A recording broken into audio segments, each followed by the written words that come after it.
What's up? What's up? It's your boy Sean P back again with another edition of Hip Hop Roundtable Reviews.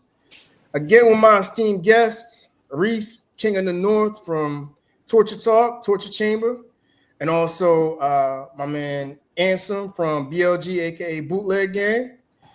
And of course, fellas, what's good? What's good? What's going on, man? What's up? And of course, fellas, we are going to talk about the topic that never ends in hip hop, and that's Drake. And that's Iceman and the extravaganza that after the Iceman release. And we just gonna get to it, fellas. Like first, we're gonna talk about of course, the aftermath. And I wanted to wait to have this show. I wanted to wait after the first week.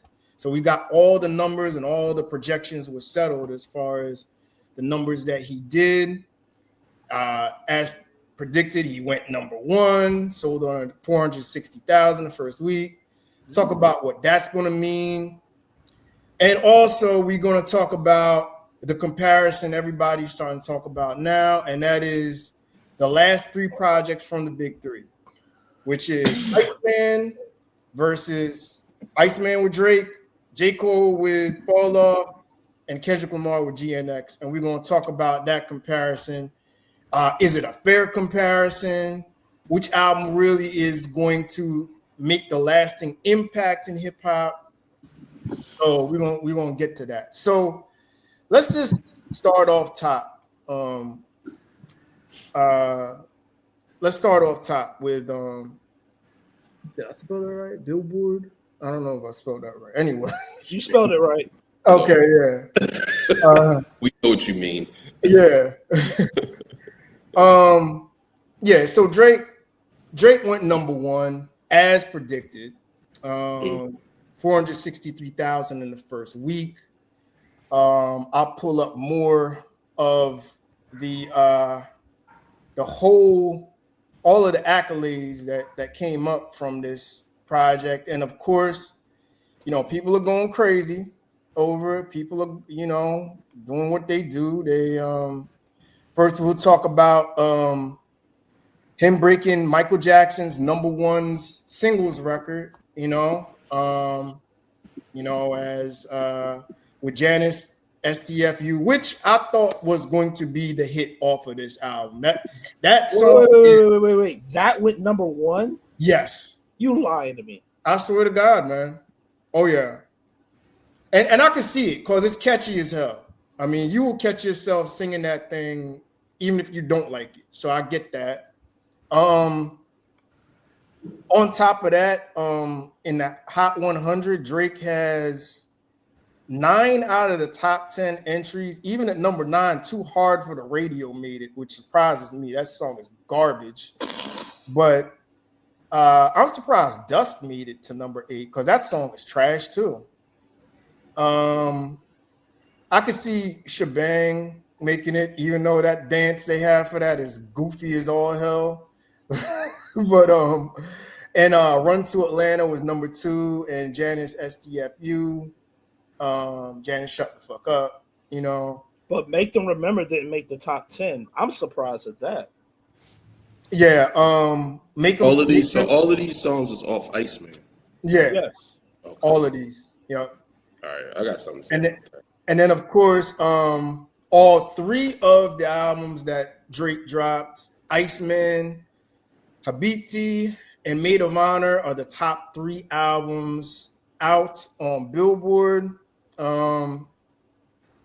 So, fellas, I'm just gonna ask y'all, what does this really all mean in the end of the day? Is this, well, we'll get to the win part. Is this the win that Drake needed? But what does this mean to y'all? Like, is this really what Drake wanted to do? And in a way, I saw all of this coming. And Reese, you predicted this even last year, that they were going to set Drake up to be the quote unquote savior in hip hop. You know what I mean?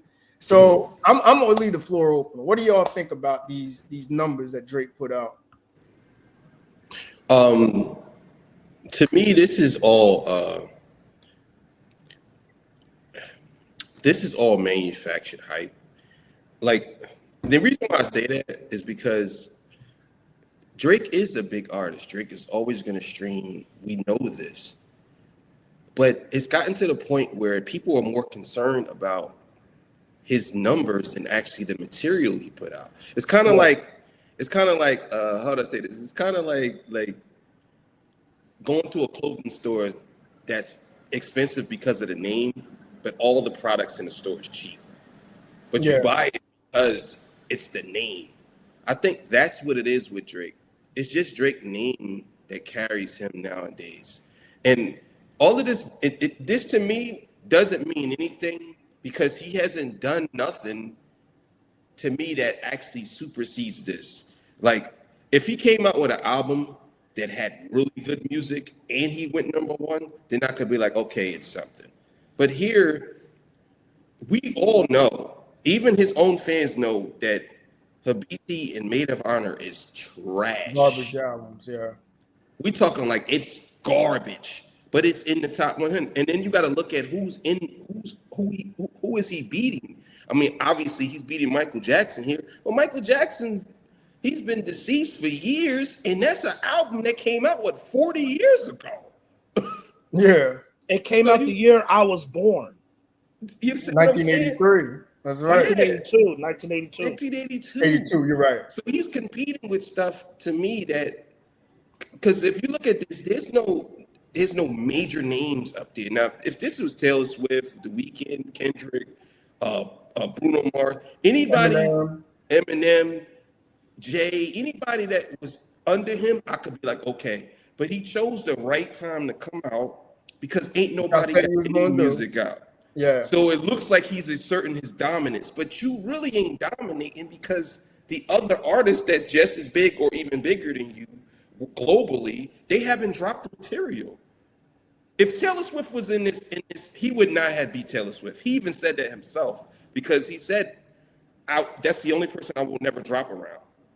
If she had dropped the album, he wouldn't be #1, but he knew that, okay, I'm going to wait until the coast is clear, then I'm going to drop the album. I'm going to drop 3 of them so it'll look, I'm just certain. It's kind of like with Lil Wayne back in the day. Remember when Lil Wayne dropped all of those songs because Jay-Z said that he retired and Lil Wayne said, I'm going to put hip-hop on my back. He dropped like 150 songs in 1 year. You know what I'm saying? All the mixtapes that came out. Yeah, all the mixtapes and everything. So I think that Drake is the best version of quantity over quality. You know what I'm saying? He does so much quantity, but no quality. And he can flood the market that way. And it appears to be this illusion that he's so great, but nobody talks about the music. They just say, oh, look at Drake, he's #1 again. You can't beat that dude. Be like, what song is it? I don't know. I just know he's #1. Like, that's how it is. So, I don't know. Yeah, Ansem, I don't know what you think about it, but people still try to convince me that Janet Shut the Fuck Up is dope. That's all I gotta say. That's all you got to say. Yeah. You still can't believe Run to Atlanta. I will say that though. Shout out to Drake for putting 3 albums in the top 3 of the Billboard Hot 200. I think that did say Billboard Hot 200 for albums, right? Yeah. But yeah, Billboard Hot 100. To me, the worst 2 songs on the album are #1 and 2. If that ain't proof to you right there that females will twerk to anything, I don't know what is. And you know why I really think Janice went #1? I'm gonna tell you the real reason why I would think Janice went #1. 2 reasons. One, Timbaland co-signs the song. I seen that. That's a classic. To him, that's one of Drake's best songs in a long time. And someone put up clips of Joe Budden shitting on Janet Shut the Fuck Up the day of the release, but then a week later, they're all singing along to the song. So I said, let me listen to the song again. Keep in mind, that same female that used to live here was here a few days ago. I watched the song again. She looked at me like, Lance, I don't like that song. And a female telling me that. Yeah. But she loves Shebang, though. But that's what I was going to say. There's a lot of women who don't like Drake like that anymore. it's a lot of it's the dudes who's really like if you go into these Drake groups, these I don't know if you heard of them, the Quarter Owls and these fan pages on Twitter, they literally have groups of people in Drake. This is dude name and his name is July. And he's telling people to stream the album all night. And I don't care, we gotta get this album #1, like all of this stuff, you know what I'm saying? Because and he always talking about Kendrick, but the thing is, a lot of women, they're like, oh, I don't really feel his music like that no more. Like a lot of them don't really feel him like that. It's mostly the dudes, like to be honest with you. So I don't know. Yeah, I guess the pushback that the Drake people, the nation of Drake is going to give you is going to say, well, obviously people are streaming it, so it must be good. And as long as he has these hits, it doesn't matter how he gets these hits. You know, it's the greatest thing since sliced bread. But if you notice, they didn't say shit last year where he was struggling to get a hit to #1. You know Why he was struggling? Remember, this was a repackaged rollout that he did, where one of the songs, "What Did I Miss?" and I don't even think is "What Did I Miss" in that top 10. No, it's not. No, it's not. Yeah, "What Did I Miss" was the only song that got traction, and he put out 2 other singles that dropped like rocks out of Billboard. You know what I mean? Yeah. But they won't bring that up. They'll sweep it under the rug as if it never happened. Well, you know why? You know why? Because all the other rappers were out. There's no rappers out. All the other rappers, when he dropped the music, they were active. Who's active right now? Like Luther was on the charts when Drake dropped "What Did I Miss?" It was still on the charts. They had to change Billboard. They had to change the ruling to take not like us off at #1. They had to change the ruling. And Luther. Yeah. You know what I'm saying? Well, and then I remember when Drake went #2, he went on his Instagram, he posted his post and he said, y'all not gonna keep me away from that #1. I'm gonna beat that record. Y'all blackballing me and all this stuff. But that's because it was active rappers out. Now let's be clear here. The only reason why these albums is where they at, if Kendrick was to drop, if Jay-Z or anybody, he would be struggling. Not struggling, but he won't be #1. He won't be #1. Exactly. So that's what I said. People just ain't being honest about this whole thing. They just like, oh no, look, he's dominating. Is he really? Like, there's nobody. Let the fans enjoy, you know what I mean, what Drake is doing right now. Because let's keep it real. It's a decent album. We all gave it a 6. Now, if this was like a 4 or a 3, we probably be talking 10 times more shit than what's going out right now. So I would agree with you. It's a 6 that I would never revisit though. That's the problem. We're gonna talk about that in a minute too. But you're right though. You're right. I'll be honest with you, I only play 6 songs right now. Yeah. I'll say this, and I predicted, and Reese, we called this last year, that people were going to anoint him as a savior of hip hop. And I think Drake I'll give him props. He's smart. He's a smart dude because he strategically picked this time, like you said, where nobody's really out, nobody's making any noise. Of course, he had his pundits and his minions pump up the fake dot era that nobody's posting in Billboard in hip hop, which ain't true because hip hop already has had, I think, 4 #1 albums outside of Iceman this year. You know what I mean? So hip hop was doing just fine. He just strategically picked this time to do this. And in all intents and purposes, and we're going to get to the 463K sold from Iceman, he basically threw out a quadruple album just to see whatever stuck on Billboard, whatever was out there that stuck. And I still contend he was afraid to put this album out. So what he did is he dressed up one project in 3 albums and said, look, I'm doing R&B, I'm doing techno and and world music, and I'm doing hip hop. And on top of that, I'm addressing everybody that was coming at me over the last couple of years. So the way he sold this and repackaged this was basically, it was liquid crack for Drake stands. They ate it all up, and he's made to look like he's a hero. But he strategically did it this way. But again, I'm not going to get over the fact that you tried to do the same thing last year and you flopped like a cold fish. You know what I mean? Even with Nokia out as a song that was playing in the clubs, you could not push this album last year because that aura that Kendrick had from Not Like Us and Luther and GNX was still hanging over. He just waited the market out to put this out there and just put something out there that people were going to hold on to, even if it's for a couple of months. So that's basically what this is. And hey, I give Drake props for that. Like, you were smart and strategic as to putting this out in a repackaged form so people would eat it up. You know, I always say that Drake is he's the guy that's stuck in Vietnam that still think the war is going on. The war's been over. Like, you still warring with a dude who ain't really worried about you.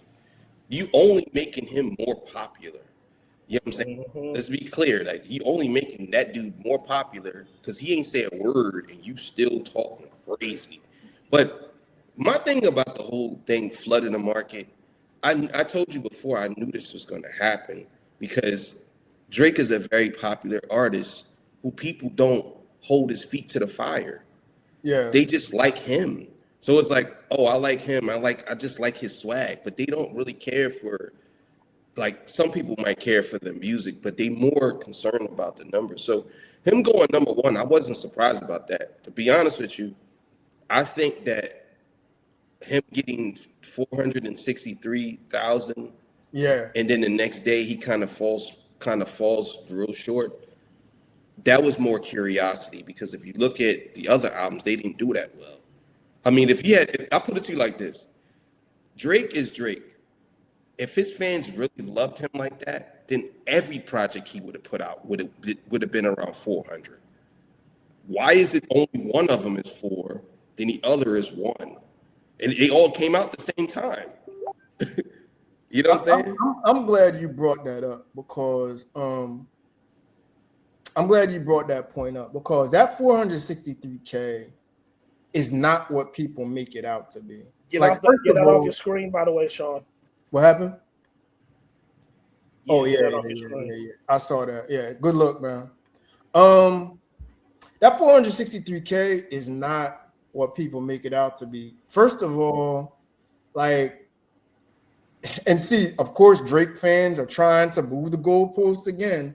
They're trying to add up the sales from the first week sales from Iceman, Habibti, and Maid of Honor as one album to be like, I don't know, some 700,000, 750,000 as to what he really sold as it was one album when it's really 3 albums.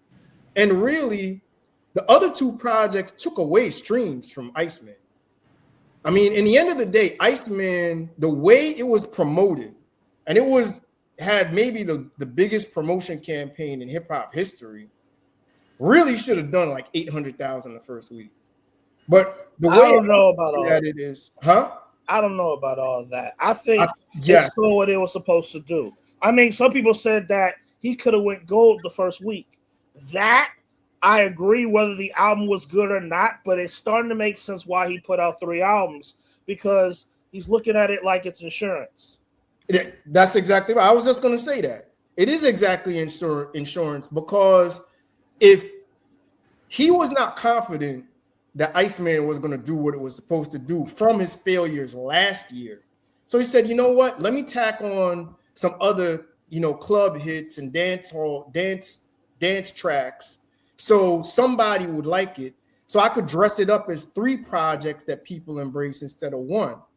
But this man really, the way it was promoted, 463K is a little bit it's a little bit underwhelming.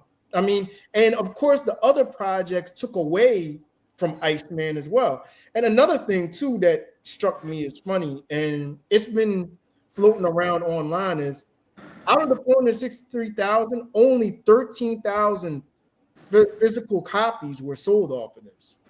That's a little bit funny because you should at least be doing 10 to 20% of your actual sales as physical copies outside of streaming.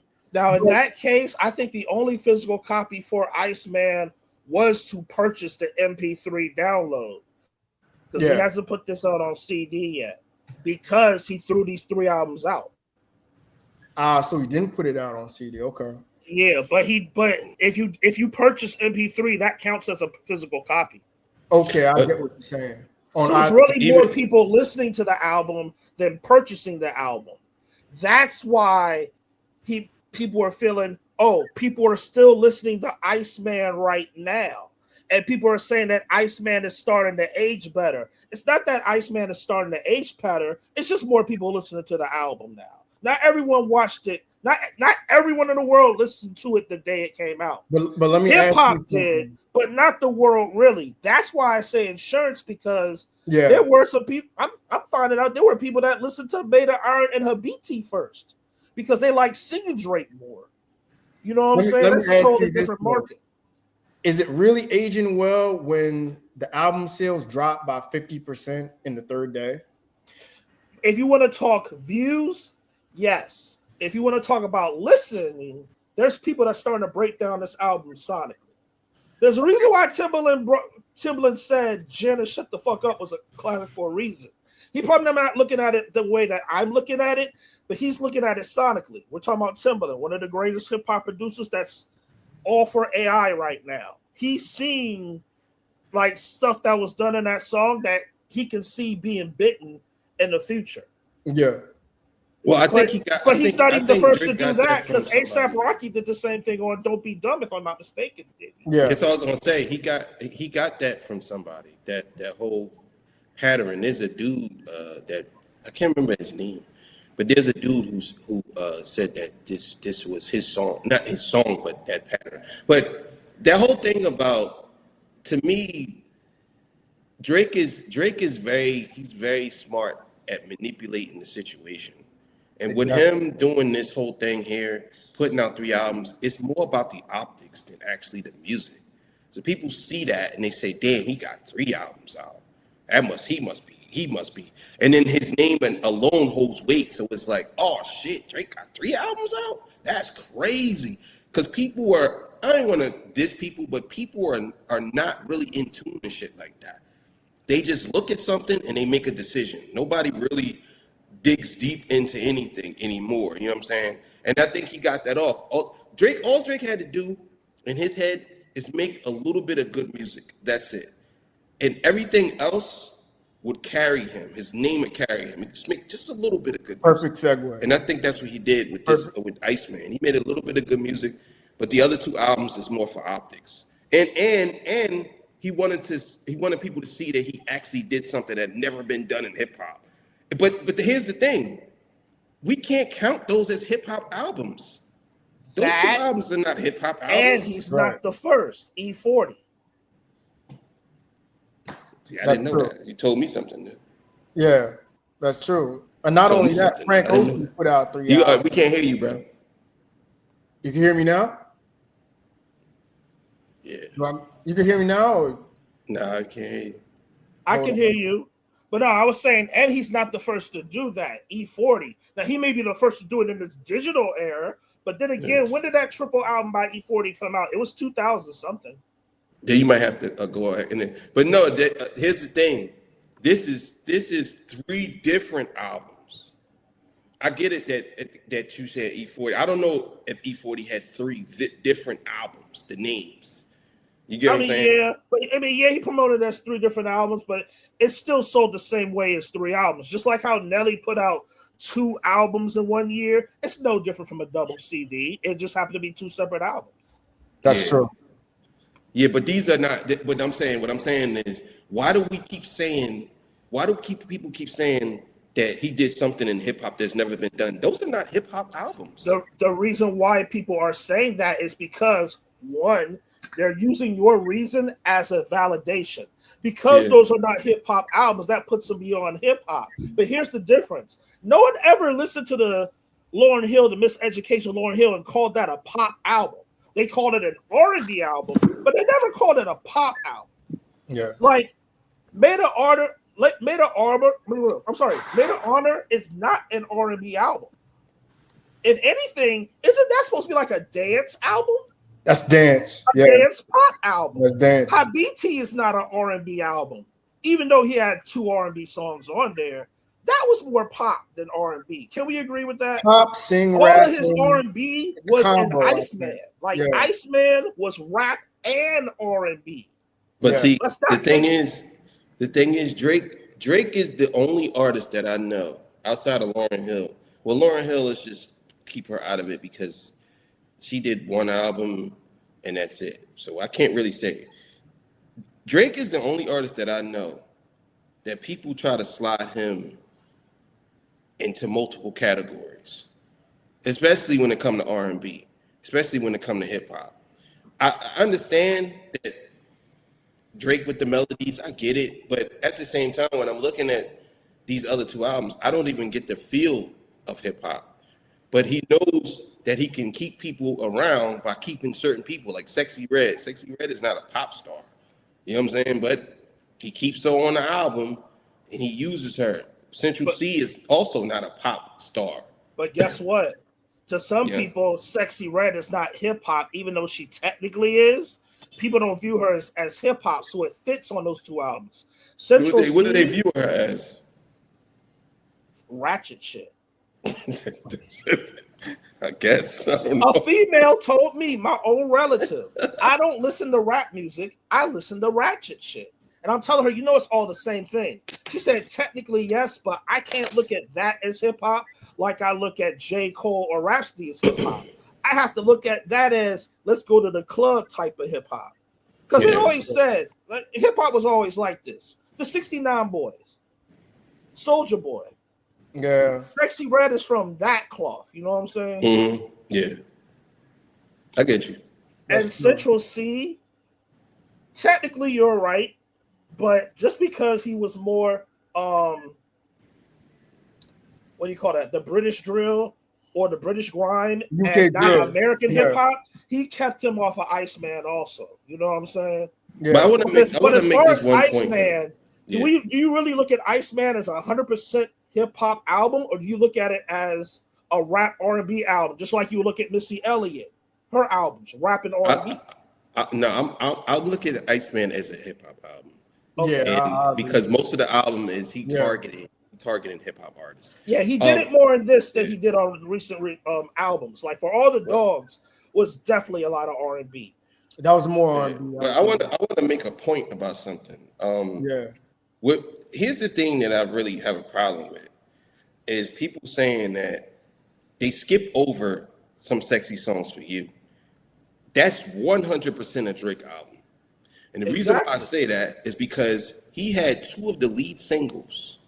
And on top of that, he was the one that did the videos. Party Next Door wasn't even in the video. Was a Drake video. Yeah. And it was on that album, and he was on that song. When people got hype behind it, was a Kendrick response. Yes, you know what I mean? So, there you go. So when people say, "Oh, Drake was never ice cold" and all this stuff, nah, he was. And then right after that, he seen that album wasn't doing well. He dropped "What Did I Miss?"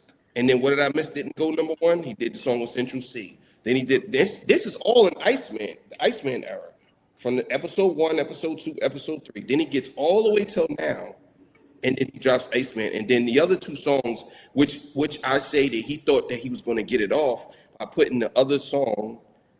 He didn't even put the Yeet song on there. The Dog song he didn't even on there. Nope. He didn't even use that song because that song fell out of the charts fast as hell. So I don't even know if it made the charts, bro. It was bad. 86. Yeah. You know what I'm saying? So, but he put what's the name? And what is the song with him and Central C? Is that National Treasure? No, No, which one? no. It's which one? But he had another song with Central C. It was called Trump Tower. He Yeah, didn't put that on there either. He had 2 songs with Central C. yeah. You know what I'm saying? He didn't put that on there because I got my channel got flagged and they copyright striked me because I reacted to the song and he deleted that song. Maybe it is which one, but he had a different name for it. It could have been that. It could have been. True. You know what I'm saying? But yeah, Drake been dropping albums and music, but it just so happens now. You know what I'm saying? He thought he was gonna get it off, but I mean, in the way he kind of did, but that's because nobody around. He's doing this thing right now. We're just gonna see how it lasts throughout the year. You know what I'm saying? Now, is this win for Drake needed? Yeah, if we're gonna call this a win, you're gonna have to say yes. You know what I'm saying? That's even perfect though for this. Yeah, we see through the BS also. You know what I'm saying? Well, I'm gonna say no. I'm gonna say Drake is in a position in his career where he doesn't really need a win because he's gonna have people always rubbing his feet, no matter what happens. But to him, that's a win, though. Yeah, no. To him, it's probably. But here's the thing. No, I actually disagree. I actually think that Drake feels like he ain't even win yet. I think that he needs Kendrick to respond to him for a win. He needs that. If you've been going on for 2 years dissing this man, and he hasn't said a word to you, in my head, you feel like you need a win. You need to beat him. He's never going to be satisfied. He's never going to be satisfied. Never. You know what I'm saying? I'm going to say this. I think there are really 3 different worlds of thought when it comes to did Drake really win? See, 3 albums. Yeah, hey, there you go. There's the Drake stands, there's real hip hop heads, there's casuals, you know. This album, as I said in our last podcast, was specifically geared for Drake stands so they could feel good about themselves. They want to feel, vindicated for being kicked down from Not Like Us, GNX, and Kendrick's run. So they needed something to hold on to.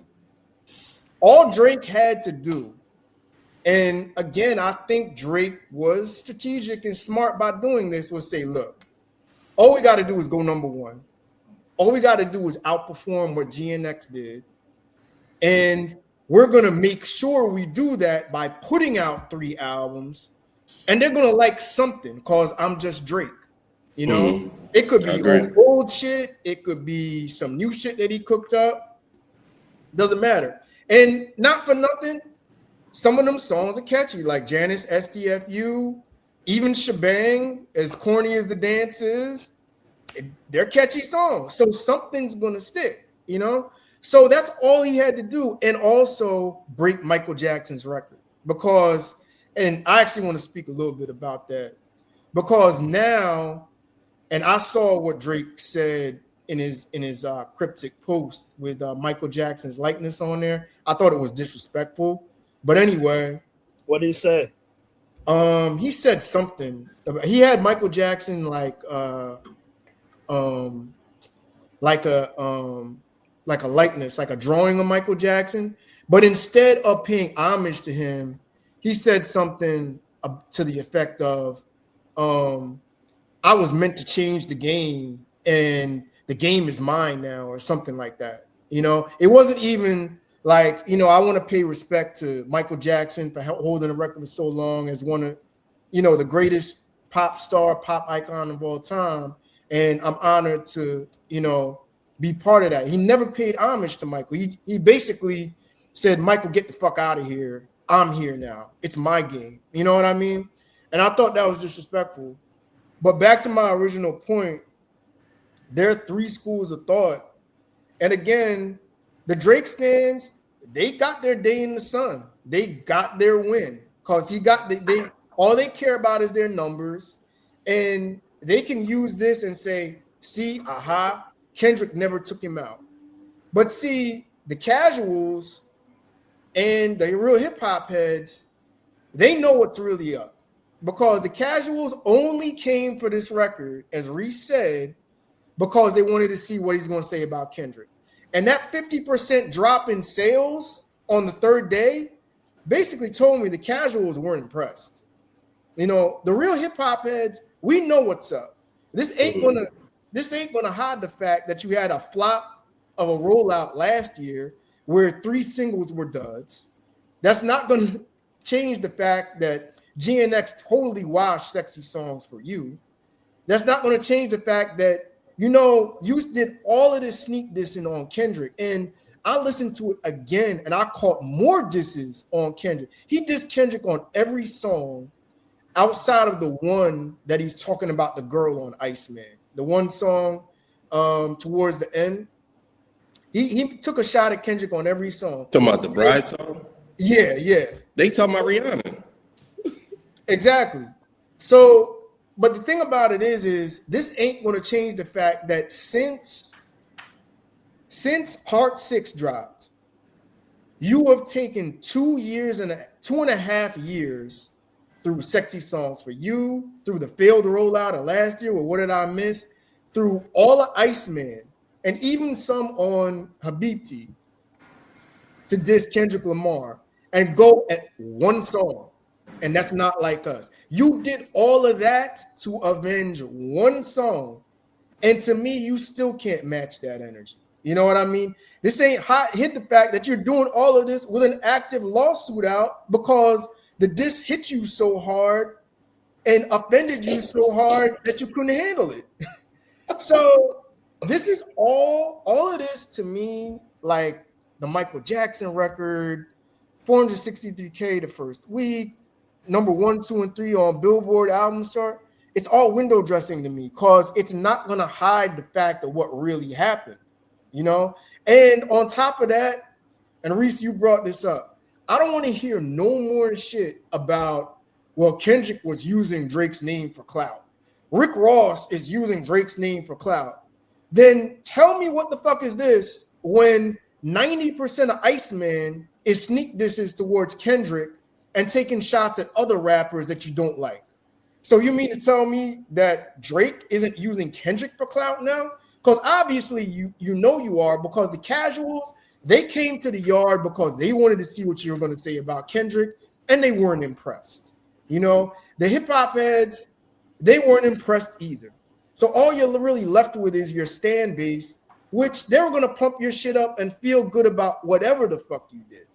So really, to me, this is not really a win. This is basically window dressing, and we're going to see in the long run how this album performs to really see who came out on top. Well, so all right, it's one thing I want to say about the whole thing with as far as this win being needed. Drake knew exactly what he was doing when he released the 3 albums, and one of the reasons why he did this is because if anybody was to release the album, let's say Kendrick released the album, if Kendrick Lamar released the album and the album don't go over 750,000 the first week, his fans are gonna say, "See, he can't beat Drake. Drake has the highest because they combine the albums." That's you know right. What I'm saying? So that's what he's gonna do. Secondly, the reason why I don't take the whole Billboard him beating Michael Jackson thing serious is because, number one, Michael Jackson was in an era where you had to put out a single to get on Billboard. At that time, it was very difficult for artists to get on Billboard. You had to go physically buy an album. You know what I'm saying? Streaming is totally different. Everybody has a phone. Everybody can stream.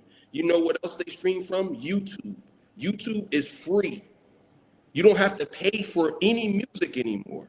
You literally can just have a YouTube account, download, and stream the music, because every artist put their albums on YouTube. So when people compare to Michael Jackson had to go through cassette tapes, CDs, all this stuff, printed up, mass produced. They had to distribute it to people, all of that, for him to get to where he was at as an artist. Yeah. You know what I'm saying? And he had to do multiple shows and all this stuff. Streaming is different. So I can't compare Drake. And that's number one. Number two, Michael Jackson has multiple hits by himself. Drake has hits with multiple people.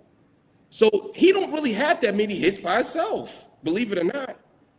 Drake has a lot of hits with other artists. And it's not taking nothing away from that because a hit is a hit. But I just can't compare it. But I think that's what he's trying to do.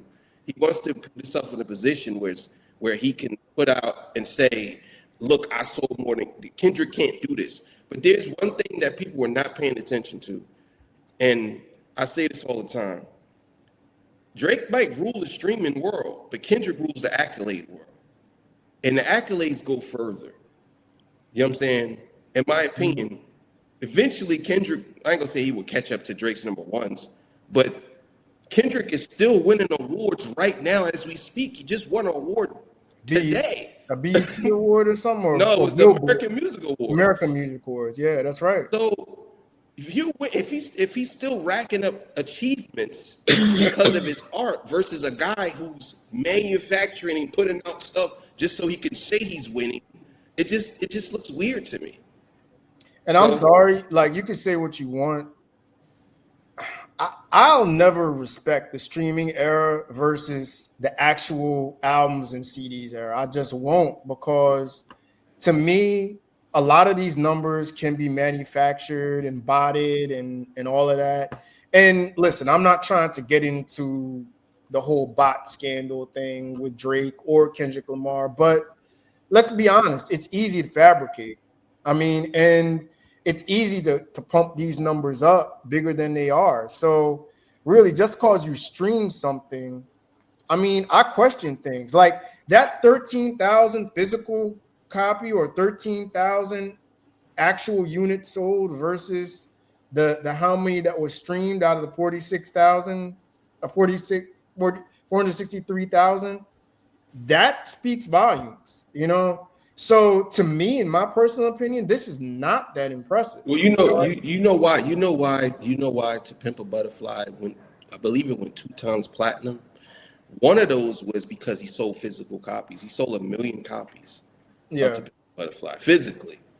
So one thing about that I noticed about what TDE was doing, they were selling CDs and they were streaming too. So I believe Dan has 1 million copies sold physically. I don't know about Mr. Morale. I know Mr. Morale's like 2 times platinum though, or something like that. And guess who else did it this year? What you just said.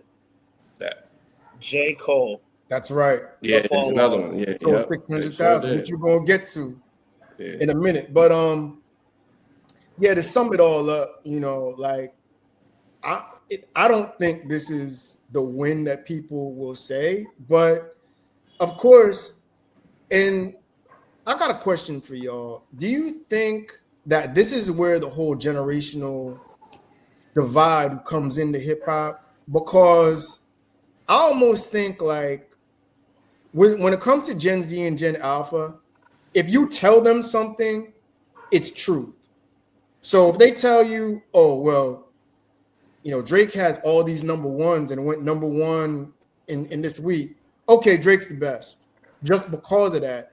But they don't do the actual research to see what that means. Like our generation and the millennials, like they'll go in and be like, well, nah, that's really not what that means, you know? And really, just because you sold the most doesn't mean you're the best, because if we're really going to talk about that, then Eminem is the greatest rapper of all time. But nobody wants to have that conversation because of, you know, obviously Eminem is Caucasian, but nobody wants to talk about that. But you want to make it about sales, right? So to me, that's all the time. That's my ultimate get back. Like, if you're going to go on this sales and streaming rant, then you're going to have to give Eminem the top spot, because Eminem was doing it before there was streaming. And he was selling Diamond twice when they actually bought physical copies. So, I mean, you can't have it both ways in my book. So you're absolutely right about that. You're right about that. As far as what the whole thing, to me, it all boils down to, just like I said, it all boils down to the quality of the work. And I think that Drake has this thing where people just like they just like him. And you know what I noticed too? Nowadays, a lot of the young generation is all about instant gratification. They want, and they live their life. They live their lives to other people. They don't never do no research. So it'll just be, oh, Drake's #1. Oh, he is, yeah. And then they'll tell his boy, yo, he need #1. Did you hear the album? No, I ain't hear the album. It's fire though. How you know? My boy told me. That's how they are. That's crazy. You know what I'm saying? Like they don't like us on here. I'm sure Anson probably I listen to a lot of music, but I'm sure he listens to way more hip hop music than me. I know. And I'm from that school of hip hop. But I could tell because he bring up albums that I never even heard of. I'm like, I never heard of that. You know what I'm saying? I never heard of him. Like, but I could tell. But see, we do the research, but they're too lazy to do that. They just want their friends to tell them how it is, and then they can post it on social media how fire it is. Did you hear the album yet? I don't have to hear it because my boy told me it was fire. That's how they are. You know what I'm saying? Nobody actually tells you how good something is because they can break it down. Like, it's corny. It ain't corny. Did you hear? I ain't hear it, but I know it's not corny. You're like, okay, all right. You Plus, we're in the TikTok era too, because a lot of people are judging these songs off of these 20-second snippets. And I don't know if y'all been noticing. I'm seeing the trend of people saying after playing Iceman, they'll play the snippet of Peekaboo where he goes big bop, boom, boom, boom, bop, bam. And see that like, they call this real hip hop. Like, nigga, all you played was that line. TikTok plays. That's no different from me saying, listen to the Iceman for real hip hop, and I'm playing up the hard that's going, and the